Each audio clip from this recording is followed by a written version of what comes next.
जय श्री कृष्णा। राधे राधे। स्वागत है आपका हमारे चैनल पार्वती पनमोली में।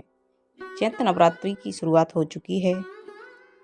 चैत्र नवरात्रि के दूसरे दिन हम सुनेंगे दुर्गा सप्तशती अध्याय 2 और 3 का पाठ। तो आइए सुनते हैं। सबसे पहले माता रानी का जयकारा लगाइए। माता रानी की जय हो, माता दुर्गा की जय हो। दूसरे अध्याय में हम जानेंगे देवताओं के तेज से देवी का अवतरण और महिषासुर की सेना का वध। महर्षि मेधा बोले, प्राचीन काल में देवताओं और असुरों में पूरे 100 वर्षों तक घोर युद्ध हुआ था और देवराज इंद्र देवताओं के नायक थे।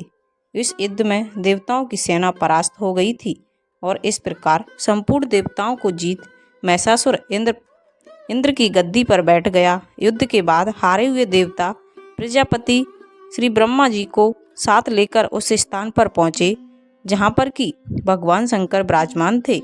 देवताओं ने अपनी हार का सारा वृत्तांत भगवान विष्णु और भगवान भोलेनाथ से कह सुनाया। वह कहने लगे, हे प्रभु, महिषासुर सूर्य, चंद्रमा, इंद्र, अग्नि, वायु, यम, वरुण तथा अन्य देवताओं के सब के अधिकार छीनकर सबका अधिष्ठाता स्वयं बन गया है। उसने समस्त देवताओं को स्वर्ग से निकाल दिया है। वह मनुष्यों की तरह पृथ्वी पर विचर रहे हैं। दैत्यों की सारी करतूत हमने आपको सुना दी है और आपकी शरण में इसलिए आए हैं कि आप उनके वध का कोई उपाय सोचें। देवताओं की बात सुनकर भगवान श्री हरि विष्णु और भगवान भोलेनाथ को दैत्यों पर बड़ा गुस्सा आया। उनकी भौहें तन गईं और आंखें लाल हो गईं। गुस्से में भरे हुए भगवान विष्णु के मुख से बड़ा भारी तेज निकला और उसी प्रकार का तेज भगवान शंकर, ब्रह्मा और इंद्र आदि दूसरे देवताओं के मुख से प्रकट हुआ। फिर वह सारा तेज एक में मिल गया और तेज का पुंज वह ऐसे दिखता था जैसे कि ज्वालायमान पर्वत हो। देवताओं ने देखा कि उस पर्वत की ज्वाला चारों ओर फैली हुई थी और देवताओं के शरीर से प्रकट हुए तेज की किसी अन्य तेज से तुलना नहीं हो सकती थी। एक स्थान पर इकट्ठा होने पर वह तेज एक देवी के रूप में परिवर्तित हो गया और अपने प्रकाश से तीनों लोकों में व्याप्त जान पड़ा। वह भगवान शंकर का तेज था। उससे देवी का मुख प्रकट हुआ। यमराज के तेज से उसके सिर के बाल बने। भगवान विष्णु के तेज से उसकी भुजाएं बनी। चंद्रमा के तेज से दोनों स्तन और इंद्र के तेज से जंघा तथा पिंडली बनी और पृथ्वी के तेज से नितंब। ब्रह्मा के तेज से दोनों चरण और सूर्य के तेज से उनकी उंगलियां पैदा हुईं। वसुओं के तेज से हाथों की उंगलियां एवं कुबेर के तेज से नासिका बनी। प्रजापति के तेज से उसके दांत और अग्नि के तेज से उसके नेत्र बने। संध्या के तेज से उसकी भौहें और वायु के तेज से उसका कान प्रकट हुए। इस प्रकार उस देवी का अवतरण हुआ। महिषासुर से हारे हुए सभी देवता उस देवी को देखकर अत्यंत प्रसन्न हुए। भगवान भोलेनाथ ने अपने त्रिशूल में से एक त्रिशूल निकालकर उस देवी को दिया और भगवान विष्णु ने अपने चक्र में से एक चक्र निकालकर उस देवी को दिया। वरुण ने भी अपने चक्र में से एक चक्र निकालकर उस देवी को दे दिया। वरुण ने देवी को शंख भेंट किया। अग्नि ने उसे शक्ति दी। वायु ने उसे धनुष बाण, सहस्त्र नेत्रों वाली श्री देवराज इंद्र ने उन्हें अपने वज्र से उत्पन्न करने वाले वज्र दिए और ऐरावत हाथी का एक घंटा उतारकर देवी को भेंट कर दिया। यमराज ने उसे काल दंड में से एक दंड दिया। वरुण ने उसे पास दिया। प्रजापति ने उस देवी को एक माला दी और ब्रह्मा जी ने उसे कमंडलू दिया। सूर्य ने देवी के समस्त रोमों में अपने किरणों का तेज भर दिया। काल ने उसे चमकती हुई ढाल और तलवार दी। उज्ज्वल हार और दिव्य वस्त्र उन्हें भेंट किए और इसके साथ ही उसने दिव्य चूड़ामणि दी जो कुंडल, कंकण, उज्ज्वल अर्धचंद्र, बाहों के लिए बाजूबंद, चरणों के लिए नुपुर, गले के लिए सुंदर हंसली और अंगुलियों के लिए रत्नों की बनी अंगूठियां उसे दे दी। विश्वकर्मा ने उनको फरसा दिया और उसके साथ ही कई प्रकार के अस्त्र और अवैध कवच दिए और इसके अलावा उसने कवीना कुम्हलाने वाले सुंदर कमलों की मालाएं भेंट की। समुद्र ने सुंदर कमल का फूल भेंट किया। हिमालय ने सवारी के लिए सिंह और तरह तरह के रतन देवी को भेंट किए। यक्षराज कुबेर ने मधु से भरा हुआ पात्र और शेषनाग ने उन्हें बहुमूल्य मणियों से विभूषित नागहार भेंट किया। इसी तरह दूसरे देवताओं ने भी उसे आभूषण और अस्त्र देकर उनका सम्मान किया। इसके बाद देवी ने उच्च स्वर से गर्जना की। उसके इस भयंकर नाद से आकाश गूंज उठा। देवी का वह ऊंचा सुर से किया हुआ सिंहनाद समा न सका। आकाश उनके सामने छोटा प्रतीत होने लगा। उससे बड़े जोर की प्रतिध्वनि हुई से समस्त संसार में हलचल मच गई और समुद्र कांप उठे, पृथ्वी डोलने लगी और सबके सब पर्वत हिलने लगे।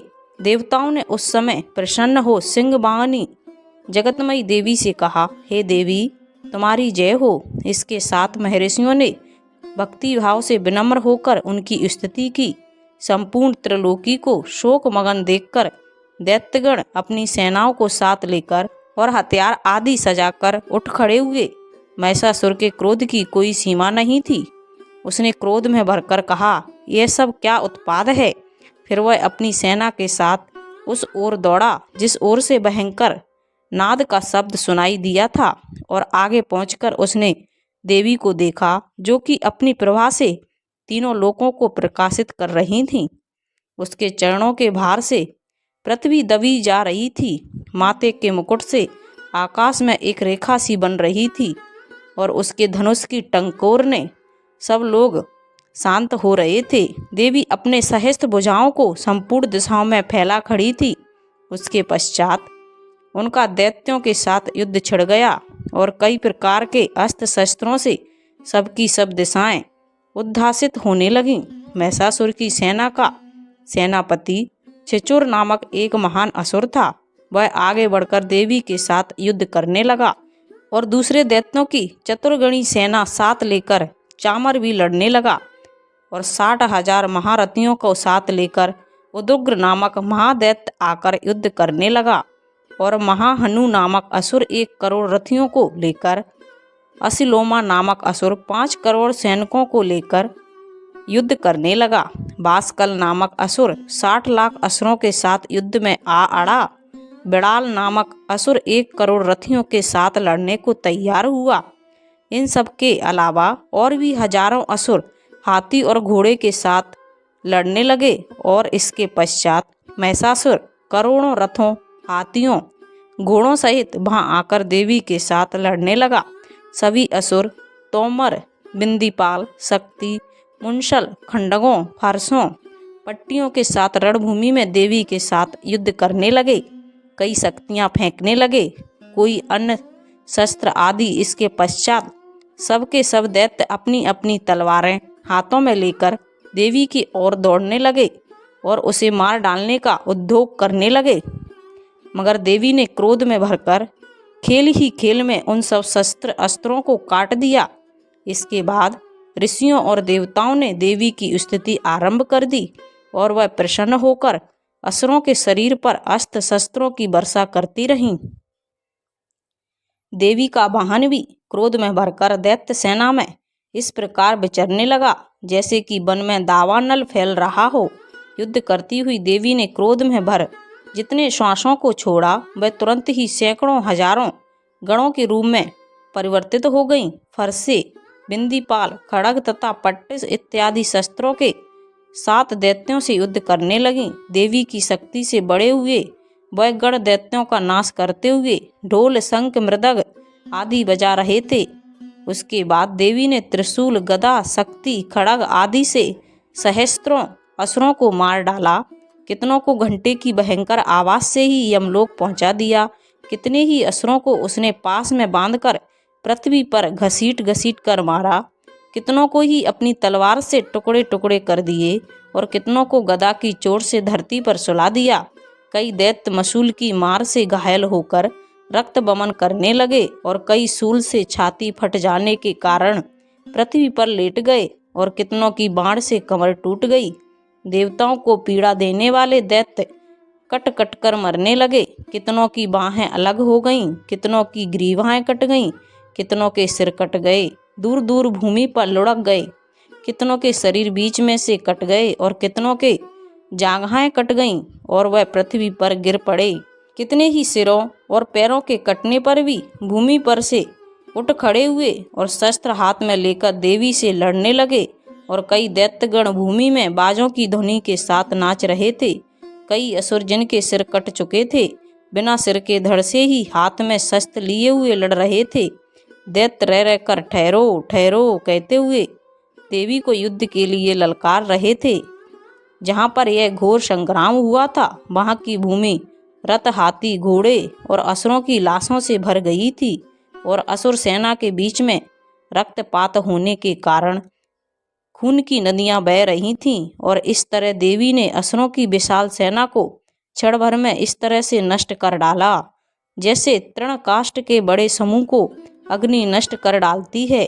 और देवी का सिंह भी गर्दन के बालों को हिलाता हुआ और बड़ा शब्द करता हुआ असुरों के शरीरों से मानो उनके प्राणों को ढूंढ रहा है। वहां देवी के गणों ने जब दैत्यों के साथ युद्ध किया तो देवताओं ने प्रसन्न होकर आकाश से उन पर पुष्प वर्षा की। दूसरा अध्याय यहीं समाप्त होता है। अब हम सुनते हैं तीसरा अध्याय। तीसरे अध्याय में हम सुनेंगे सेनापतियों के सहित महिषासुर का वध। महर्षि मेधा ने कहा, महिषासुर की सेना नष्ट होती देखकर उस सेना का सेनापति छिचुर क्रोध में भर देवी के साथ युद्ध करने के लिए आगे बढ़ा। वह देवी पर इस प्रकार बाणों की वर्षा करने लगा मानो सुमेरु पर्वत पानी की धार बरसा रहा हो। इस प्रकार देवी ने अपने बाणों से उसके बाणों को काट डाला तथा उसके घोड़ों व सारथियों को मार दिया। साथ ही उसके धनुष और उसकी अत्यंत ऊंची ध्वजा को भी काट कर नीचे गिरा दिया। उसका धनुष कट जाने के बाद उसके शरीर अंगों को भी अपने बाणों से छीण छीण कर दिया। धनुष, घोड़ों और सारथी के नष्ट हो जाने पर वह असुर ढाल और तलवार लेकर देवी की तरफ आया। उसने अपनी तीक्ष्ण धार वाली तलवार से देवी सिंह के मस्तक पर प्रहार किया और बड़े वेग से देवी की बाईं भुजा पर वार किया, किंतु देवी की बाईं भुजा को छूते ही उस दैत्य की तलवार टूटकर दो टुकड़े हो गई। इससे दैत्य ने क्रोध में भरकर शूल हाथ में लिया और उसे देवी की ओर फेंका। देवी की ओर आता हुआ वह शूल आकाश से गिरते हुए सूर्य के समान प्रज्वलित हो उठा। उस शूल को अपनी ओर आते हुए देखकर देवी ने भी शूल छोड़ा और महाअसुर के शूल के 100 टुकड़े कर दिए और साथ ही माँ असुर के प्राण भी हर लिए। छिचुर के मरने पर देवताओं को दुख देने वाला चामर नामक दैत्य हाथी पर सवार होकर देवी से लड़ने के लिए आया और उसने आने के साथ ही शक्ति से प्रहार किया, किंतु देवी ने अपनी हुंकार से ही उसे तोड़कर पृथ्वी पर मार डाला। शक्ति को टूटा हुआ देखकर दैत्य ने क्रोध से लाल होकर शूल को चलाया, किंतु देवी ने उसको भी काट दिया। इतने में देवी का सिंह उछलकर हाथी के मस्तक पर सवार हो गया और दैत्य के साथ बहुत ही तीव्र युद्ध करने लगा। फिर वह दोनों लड़ते हुए हाथी पर से पृथ्वी पर आ गिरे और दोनों बड़े क्रोध से लड़ने लगे। फिर सिंह बड़े जोर से आकाश की ओर उछला और वह जब पृथ्वी की ओर आया तो अपने पंजे से चामर का सिर धड़ से अलग कर दिया। क्रोध से भरी हुई देवी ने कच्च और आदि की चोटों से उदग्र को भी मार दिया। कराल को दांतों, मुक्कों और थप्पड़ों से चूर्ण कर डाला। क्रोधित हुई देवी ने गदा के प्रहार से उद्दत दैत्य को मार गिराया। बिंदीपाल को, बाष्पकाल को बाणों से, ताम्र तथा अंधक को मौत के घाट उतार दिया। तीनों नेत्रों वाली परमेश्वरी ने त्रिशूल से उग्रासय, उग्रीव, महाहनु नामक राक्षसों को मार गिराया। उसने अपनी तलवार से बिडाल नामक दैत्य का सिर काट डाला तथा अपने बाणों से दुर्धर और दुर्मुख राक्षसों को यमलोक पहुंचा दिया। इस प्रकार जब महिषासुर ने देखा कि देवी ने मेरी सेना को नष्ट कर दिया है तो वह भैंसे का रूप धारण कर देवी गणों को दुख देने लगा। उन गणों में कितनों को उसने मुख के प्रहार से, कितनों को खुर से, कितनों को पूंछ से, कितनों को सींगों से, बहुतों को दौड़ के वेग से, अनेकों को सिंहनाद से, कितनों को चक्कर देकर और कितनों को श्वास वायु के झोंकों से पृथ्वी पर गिराया। वह दैत्य इस प्रकार गणों की सेना को गिरा देवी सिंह को मारने के लिए दौड़ा। इस पर देवी को बड़ा गुस्सा आया। उधर दैत्य भी क्रोध में भरकर धरती को खुरों से खोदने लगा तथा सींगों से पर्वतों को उखाड़ उखाड़ कर धरती पर फेंकने लगा और मुख से शब्द करने लगा। महिषासुर के बेग से चक्कर देने के कारण पृथ्वी क्षुब्ध होकर फटने लगी। उसकी पूंछ से टकराकर समुद्र चारों ओर फैलने लगा। हिलते हुए सींगों के आघात से मेघ खंड खंड हो गए और श्वास के आकाश में उड़ते हुए पर्वत फटने लगे। इस तरह क्रोध में भरे हुए राक्षस को देख चंडिका को भी क्रोध आ गया और वह उसे मारने के लिए क्रोध में भर गईं। देवी ने पास फेंककर दैत्य को बांध लिया और उसने बंध जाने पर दैत्य का रूप त्याग दिया और सिंह का रूप धारण कर लिया। ज्यों ही देवी उसका सिर काटने के लिए तैयार हुई, उसने पुरुष का रूप बना लिया जो कि हाथ में तलवार लिए हुए था। देवी ने तुरंत ही अपने बाणों के साथ उस पुरुष को उसकी तलवार ढाल सहित बींध डाला। उसके पश्चात वह हाथी के रूप में दिखाई देने लगा और अपनी लंबी सूंड से देवी के सिंग को खींचने लगा और गरजने लगा।